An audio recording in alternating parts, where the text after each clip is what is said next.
Olá, querido amigo do canal, tudo bem com você? Espero que você esteja bem, que você esteja pronto para falar de NFL. Antes de mais nada, quero pedir para você se inscrever no canal, tá? Se inscreve no canal que tem muito conteúdo e também, quem sabe, se tornar um membro do clube do canal que tem muito conteúdo exclusivo. Vamos lá, eu quero falar hoje sobre 5 coisas que eu não faria no próximo NFL Draft se eu fosse General Manager. Eu não sou o General Manager. Então isso quer dizer que se algum General Manager fizer, está errado? Não, não quer dizer isso. O draft tem várias filosofias, várias formas de se enxergar o que se deve fazer. Outra coisa, é muito fácil eu falar quando não é o meu emprego que está em risco, tá? Eu sempre digo isso. Um General Manager, ele quer o melhor para a franquia? Ele quer, desde que ele esteja incluso nela.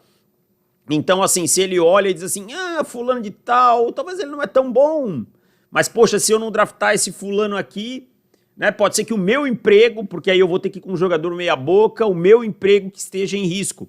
Para a franquia, o risco é maior em 3, 4 anos, mas para ele, dá um ano a mais para ele trabalhar e quem sabe conseguir reverter uma situação. Então, assim, não que necessariamente é errado, tá? São coisas que eu não faria, convicções minhas, mas isso não quer dizer que quando alguém fizer, se alguém fizer, está errado. Eu penso que existem muitas formas, e isso é uma das coisas que eu falo sempre, do Davis que começou a criar conteúdo lá em 2017 para o Davis de 2024, existe uma mudança nesse pensamento. Primeiro, se colocar no lugar de quem está lá fazendo, e segundo, entender que não existe só uma forma de pensar e que não necessariamente porque pensa diferente está errado. Tá? Então queria deixar isso bem claro. Mas vamos lá, 5 coisas que eu não faria. A primeira é, eu não escolheria nenhum quarterback não chamado Caleb Williams ou Drake May no top 20 desse draft. Você não está ouvindo errado. Eu não escolheria Jayden Daniels, eu não escolheria J.J. McCarthy, muito menos Bo Nix e Michael Penix, que eu não escolheria sequer, quiçá pensaria em primeira rodada. Deixa eu explicar. Eu acho que quando você escolhe um jogador dentro do top 20, você se amarra com ele por um bom tempo. O que eu olho? Caleb Williams e Drake May têm uma chance de sucesso de me levar a outro patamar na NFL que os demais não têm. Jayden Daniels e J.J. McCarthy, para mim, são quarterbacks que podem, galgar algumas coisas, ter sucesso na NFL, se caírem no lugar ideal. Mas eu sou adepto do seguinte, se esse cara não é o meu quarterback, não é o cara que eu olho e digo, vai me levar a outro lugar, a outro patamar, eu passo, tá? Eu vou achar outra alternativa no mercado, com uma troca, um jogador mediano por um ano, mas eu não quero me amarrar a esse cara. Pô, mas por que então depois do top 20 vale arriscar? Porque depois do top 20 você entra numa massa, numa malha cinzenta ali, que é... Malha cinzenta, nem sei se esse termo existe, mas enfim, criei agora, se não existe, está criado, tá? Que vai ali daqueles jogadores que a grade geralmente são late first, early second, ou seja, não são aqueles jogadores que você dá o carimbo de true first rounders, tá? Então, ali você já começa a olhar e não ter tantas opções. Então, se você puxa o gatilho num quarterback e ele dá certo, ok, né? Se não der também, às vezes você vai ter selecionado um guard que não deu certo, ou um wide receiver que não deu certo, enquanto a chance de jogadores de top 20 darem certo é muito maior. Isso tudo considerando que a gente tem vários fracassos dentro do top 20 também, né? Então, ali dentro depois do 21, eu acho que poderia arriscar dependendo de como tivesse a Bird. Mas eu olho para Caleb Williams e Drake May como quarterbacks diferentes dos demais. Jayden Daniels tem boas ferramentas físicas, né? Tem esse ponto. O J.J. McCarthy é um cara que, sob pressão, sabe lidar muito com ela. Mas eu, dentro do top 20, não faria esse movimento. Gostaria de ter Caleb Williams ou Drake May como futuro da minha franquia. Iria trabalhar para isso, seja subindo, descendo, me mantendo no draft. Aí depende muito do time. Número 2. Não selecionaria Brock Bowers no top 10. Tá? Não selecionaria Brock Bowers no top 10. Brock Bowers é o melhor tight end dessa classe? com uma certa folga. Brock Bowers é um bom jogador, é um ótimo jogador. Mas quando a gente olha para o valor da posição de tight end e para os principais tight ends da liga, a gente vê que a gente consegue talento muito mais para baixo. Tá? Brock Bowers é um jogador de alto nível? Mas ele é no nível prospecto que o Kyle Pitts era? Não é. Pra mim, não é. Pra mim, o Kyle Pitts era um tight end muito melhor. O Kyle Pitts que vai ter um ano assim muito decisivo agora no Atlanta Falcons com o Kirk Cousins, tá? Pra produzir ou não. Mas eu não vejo o Brock Bowers nesse patamar de talento. Acho que ele é um ótimo jogador, mas eu acho que dentro do top 10, com essa classe, com vários times indo atrás de quarterback, vai ter muito wide receiver e offensive tackle e até um edge aí, um ou dois edges que eu pegaria na frente. Valor posicional no top 10 para mim impacta demais e o Brock Bowers cairia por conta disso. Não tenho nenhum problema com o time pegar na 13, 14, 12, 11, 15, tá? Mas dentro do top 10 eu acho complicado. Subir para pegar o Brock Bowers dentro do top 10 também não faria. Para mim vai ter uma ótima carreira na NFL, mas você pode controlar um pouquinho melhor esse gasto.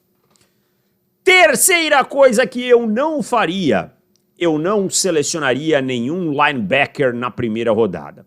E aí eu já aproveito para dizer, obviamente, que running back eu não selecionaria, né? Porque se numa classe do ano passado que tinha running backs melhores eu falava que não, running back acho que quem acompanha o trabalho já sabe que eu não selecionaria. Mas não selecionaria nenhum linebacker. Por quê? Porque é uma classe fraca de linebacker, e o único linebacker que eu gosto o suficiente para pensar no final da primeira rodada se chama Peyton Wilson, North Carolina State. O Edgerrin Cooper, eu gosto, acho até um jogador que pode dar certo na NFL, mas não para estar ali nesse bololô. Só que o Peyton Wilson tem 24 anos e 3 cirurgias, 2 no joelho e 1 no ombro. Tá? Isso me assusta muito. Isso me assusta também num jogador de posição de valor, que é o Laiaro Latu, que é o Ed, né? De UCLA. Mas eu não selecionaria o Peyton Wilson na primeira rodada. Eu acho que tem ali sim uma questão que me preocupa das lesões. É um prospecto mais velho, né? Então, assim, é um prospecto com grande rodagem, tá? E com muitas lesões. Não vejo, assim, um jogador que eu até poderia, pelo tape, considerá-lo ali nesse bololô de final de primeira rodada. Mas não selecionaria porque eu tenho muito medo das lesões e gastar essa primeira rodada com um jogador com um histórico tão alto. Quanto ao Latu, eu tenho minhas considerações e pensaria muito também. Aí entra a questão de ser uma posição premium, talvez fosse diferente a discussão. Número 4. Eu não selecionaria no final da primeira rodada Xavier Worthy, wide receiver de Texas. Para quem não lembra, o Xavier Worthy bateu o recorde do Combine, 4.21 segundos nas 40 jardas. E eu digo, cara, o play speed dele, a velocidade dele no tape é boa, tá? É muito boa. Mas eu acho que falta muito refino ao Xavier Worthy. É tentador você pegar um jogador que correu 4.21 no Combine? É muito tentador, tá? E eu falo porque eu sou um amante da velocidade. Eu acho que a velocidade é especial, assim. A gente viu o Devon Achane, o quanto ele impactou. A gente vê quanto o Tyreek Hill impacta, né? Esses jogadores muito rápidos. E nem tô falando por conta do peso do Worthy, não, cara. Nem é esse o meu ponto. É que eu acho que, tecnicamente, você tem jogadores melhores que podem impactar. Sei que muito se fala nele na 32 ou na 31 para São Francisco, para o Kansas City Chiefs. Eu acho que nesse range você vai ter jogadores melhores na posição que vão te impactar mais rápido e vão te impactar melhor. Então, assim, o Worthy é mau jogador? Não. Vai ter uma carreira boa na NFL? Bem possível. Mas eu acho que ele vai precisar de um polimento, de um desenvolvimento que você talvez não queira dar um primeiro rounder, um first rounder. Eu não gostaria de ter que dar. Então, Xavier Worthy ficaria na Bird. E para fechar, tá? Eu não selecionaria nenhum jogador de miolo de linha ofensiva dentro do top 20, tá? Troy Fautanu é cotado para muitos como um jogador de miolo de linha ofensiva. Se você o vê dessa forma, eu tiraria do top 20. Agora, se você o vê como offensive tackle, eu tô de boa porque eu acho que ele tem tamanho e qualidade para ser um ótimo offensive tackle na liga. Tá? Eu acho que ele tem tudo isso para ser um ótimo offensive tackle. Mas eu não pegaria dentro do top 20 olhando como guard. Não pegaria nenhum center, porque é uma boa classe. É uma posição que historicamente você consegue bons valores mais para baixo. A diferença entre o topo da posição e o jogador o quarto, quinto do ranking acaba em campo na NFL se nivelando dentro do trabalho de unidade. Então, eu não pegaria Jackson Powers Johnson, eu não pegaria Troy Fautanu como guard, eu não pegaria nenhum outro jogador de miolo, tá? Dentro do top 20. Depois do top 20, volta aquela conversa desse bololô de jogadores. Se os meus first rounders tivessem saído, aí pode ser que a conversa fosse diferente. Mas dentro do top 20, o meu valor posicional ia contar muito forte e esses jogadores ficariam para depois. É isso então, gente. Lembrando, não é nada assim, ó, se alguém fizer tá errado. Eu quero deixar isso muito claro, sabe? São convicções minhas, como você deve ter as suas, como todos os general managers têm as suas, né? E obviamente ancoradas em equipes para fazer essa tomada de decisão. Então é isso. Levem isso tudo com um pouquinho mais de leveza, tá? A gente não precisa levar tudo tão a sério nessa vida. O futebol americano é para se divertir. Tá bom? Tamo junto, gente. Valeu, um beijo e tchau.